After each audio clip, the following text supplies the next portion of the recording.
Hey guys, kumusta? This is Papa Dums from Facebook.com and right now hindi lang ako mapalagay sa video na napanood ko ngayon lang. It's about Denise Cornejo's video for Bong Navarro. Not really siding kay Denise or kay Bong. Hindi talaga ako nagja-judge basta-basta lalo na at masyadong complicated itong topic na ito. So, until now, hindi pa rin ako nagja-judge sa kanilang dalawa. Hindi ko alam kung sino yung tama at mali. Pero, there is something about this video kay Denise Cornejo. And gusto ko lang sanang i-point out sa inyo. Medyo hindi lang ako mapalagay sa video yun din. Pero i-discuss ko sa inyo ngayon din. At papanoorin ko siya habang gumagawa ako ng response ko. Bong, hindi ko kailangan umiyak. So, sa pinakauna niyang statement, sabi niya, hindi ko kailangang umiyak.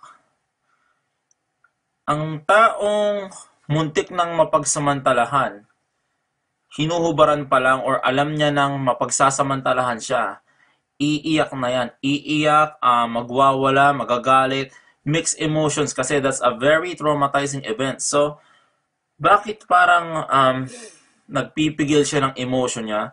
Bakit ganon? Hindi ba dapat parang very emotional ng isang tao lalo na't muntik ka ng ma-rape? I mean, if I have a daughter or pinsan na babae and ma-rape na sila, syempre iiyak yung mga yun, natatakot, 'di ba? Syempre hindi normal yung muntik ka na maghahasa, matutrauma ka nun. So, parang very suspicious lang ako sa sinabi niya sa unang salita niya pa lang. So, sa palagay ko lang dapat mas nagpo-focus siya sa experience niya na muntik siyang ma-rape kaysa yung iisipin ng ibang taong sumusuporta kay Bong dahil mas nararamdaman nila yung sinasabi ni Bong Navarro. So, continue na natin. Ipakita na awang-awa ko sa lahat ng mga naniniwala at sumusuporta sa tao, lalo na sa'yo. So, sa sunod na sinabi niya, parang hindi raw siya nagsisimpatya sa mga taong sumusuporta kay Bong Navarro at naaawa sa kanya. Yun pa rin, nakafocus pa rin siya sa ibang tao. Hindi ba dapat nagpo-focus ka sa karanasan mo, sa krimen na nangyari sa'yo? Hindi ba dapat ikwento mo kung ano yung nangyari sa'yo? Kasi si Bong, alam ko, napanood ko yung video niya, kinuwento niya yung bawat detalye ng mga nangyari sa kanya, yung karanasan niya, yung piniringan siya, ginapo siya, tapos hinubaran, tapos pinicturan. Hindi ba dapat ikwento niya kung ano yung nangyari sa kanya nung araw na yon? At kung paano dumating si Cedric, paano siya nakatakas, di ba? So, tutuloy ko na ulit. Akong laban-laban dahil alam ko marami ka ng pasayang tao, magaling kang artista, idol kita, pero sa bata ng prinsipyo, ang mali ay mananatiling mali at hindi mananalong kasamaan sa kabutihan. So, you continued with this quotes na ang mali ay mananatiling mali at hindi mananalo ang kasamaan sa kabutihan. So, ate, hindi kita mag-get sa totoo lang. Wala ka pang pinapaliwanag. Hindi ba dapat nag-i-explain ka? Ini-explain mo yung sarili mo? Nagko-quotes ka lang nagsasabi ka ng mga kasabihan and until now, wala pa rin akong nalalaman sa side mo. Hindi ba dapat ang purpose ng video mo is maikwento mo yung side mo compare sa ginagawa mo ngayon na ina-atake mo yung mga sumusuporta kay Kuya Bong, respetado siya, magaling siyang artista, idolo mo siya. Hindi ba dapat nagpo-focus ka sa sarili mo? So, tutuloy ko na ulit.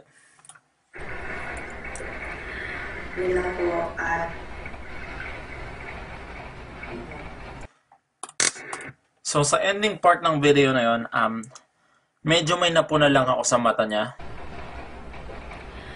yun lang po at Makikita niyo yung paggalaw ng mata niya ng mabilis. Hindi ko alam kung scripted to or may binabasa siya, pero I've been hearing from a lot of people na they feel na ito ay scripted lang, at karamihan sa comments na nabasa ko is parang hindi galing sa puso yung pagsasalita nito ni Denise.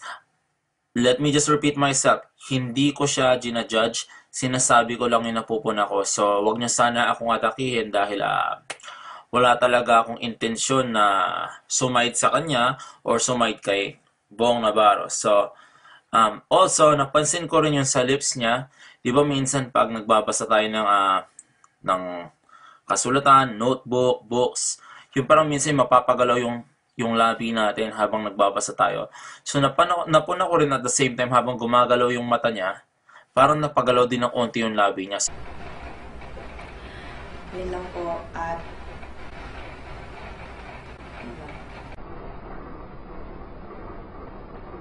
kung gusto nyo, you can post your comments below and sabihin nyo ang opinion nyo sa mga bagay na binanggit ko sa video na to, okay? And again, this is Papa Doms from Facebook.com. You can, check my page at www.facebook.com/papadomsofficial. And sana ma-check yung page ko, okay? Thank you and have a nice day.